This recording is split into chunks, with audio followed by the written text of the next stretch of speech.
You don't stay calm because you're emotionally strong. You stay calm because you've seen what your reactions do after.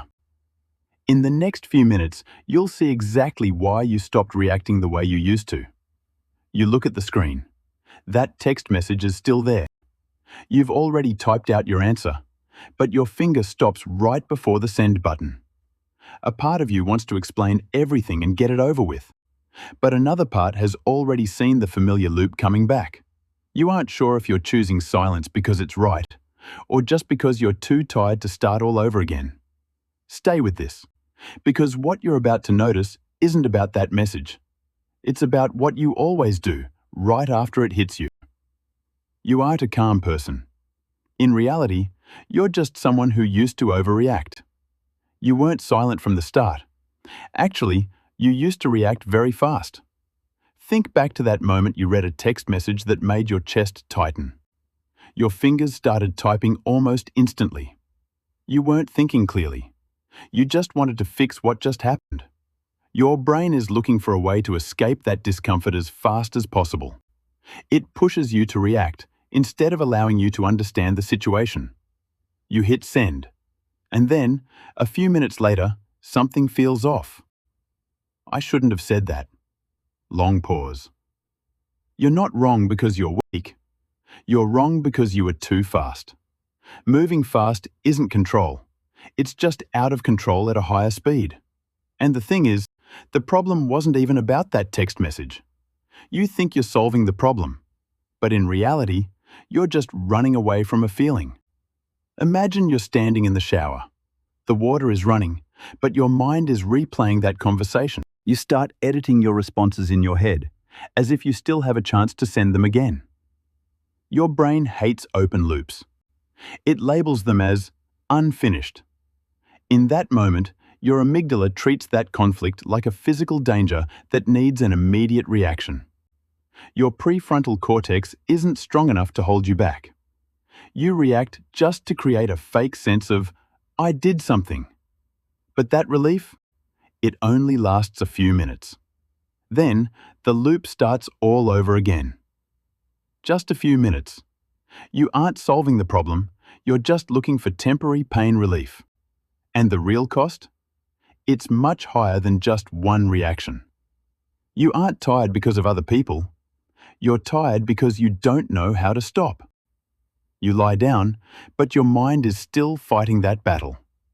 You're defending yourself against things the other person hasn't even said yet. You write a long text message. Then you delete it. You write it again and delete it again. Your brain won't let go because it doesn't feel safe. Every loop drains a little more of your energy. By the end of the day, you aren't even sure who you're actually mad at anymore. You just don't know anymore. The truth is, you aren't being worn down by them.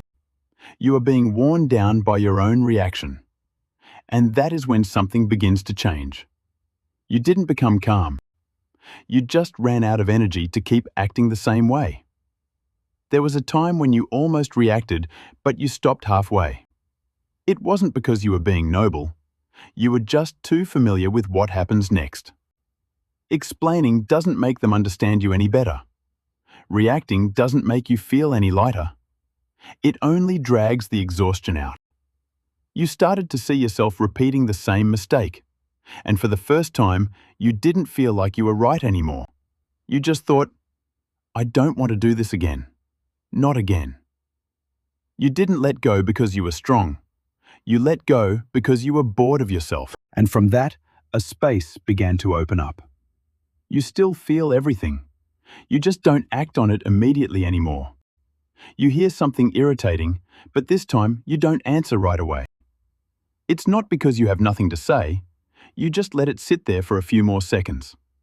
This is when your prefrontal cortex catches up with your emotions. Your amygdala is no longer driving the car alone. That pause is tiny, but it's enough to give you a choice. You can still react, you just aren't forced to anymore. Not forced. Your power doesn't lie in your reaction. It lies in the fact that you could choose not to. And that is when everything looks different. Calmness isn't what you gain. It's what is left after you stop reacting the same way every time. You are the kind of person who notices the moment right before you lose control. Not after, right before. You don't need less emotion. You just need more space between it and what you do next. Next time you almost react, notice what your body tries to rush you into. That is the moment that has been running your patterns. If this is the kind of clarity you're trying to build, stay around. Nothing changed outside. You just didn't move the same way inside.